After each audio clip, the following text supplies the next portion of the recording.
ఇంట్లో చెత్తను ఏరివేసినట్టే రాజకీయాల్లో పేరుకుపోయిన నేరమయ రాజకీయాలను తుడిచేయాలన్నారు సీఎం చంద్రబాబు. చిత్తూరు జిల్లా రైతులతో జగన్ పులివెందుల రాజకీయాలు చేశారని విమర్శించారు.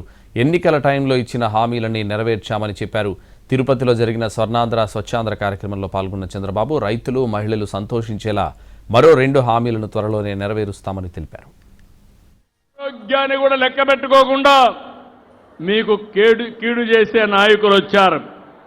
మీ ఇంట్లో చెత్త ఏ విధంగా అయితే క్లీన్ చేస్తున్నారో రాజకీయాల్లో ఈ మలినాన్ని కూడా శుభ్రం చేసే బాధ్యత మీ అందరిపైన ఉందని చెప్పి మరొకసారి విజ్ఞప్తి చేస్తున్నా. ఎక్కడున్నా సరే నా రైతును ఆదుకోవాలని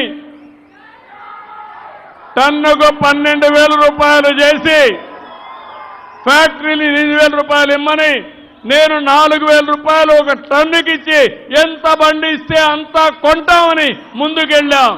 నేను కొంటా ఉంటే తాకట్లో ఉన్న మీ బంగారం నమ్మి కష్టాల్ని కాంపౌండ్ వాల్ దాటించే one and only solution prime gold hub మాత్రమే. కాంటాక్ట్ 8499938881.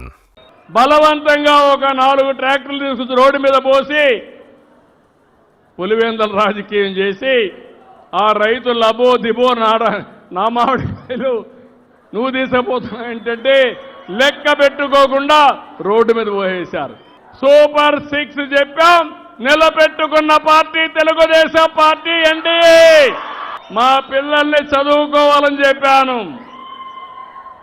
తల్లికి వందనం ఇస్తానని చెప్పాను, ఎంతమంది పిల్లలుంటే అంతమంది పిల్లలకి ఇస్తానని చెప్పి చేసిన పార్టీ ఎన్డీఏ. పింఛన్ ఎప్పుడు పెంచారు? నెల 250 రూపాయలు. 5 ఏళ్లు పట్టింది.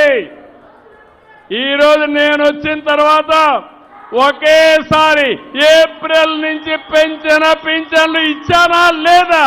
15,000 ఇస్తున్నా.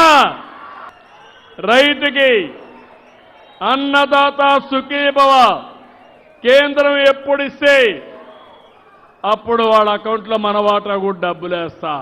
ఆగస్టు 15 నుంచి ఉచిత ప్రయాణ సౌకర్యం కల్పిస్తానని మీ అందరికీ హామీ ఇస్తున్నా. మీకు నిరుద్యోగ భృతి కూడా ఇచ్చి మిమ్మల్ని ముందుకు తీసుకుపోయే బాధ్యత నాదని మీ అందరికీ విజ్ఞప్తి చేస్తున్నా.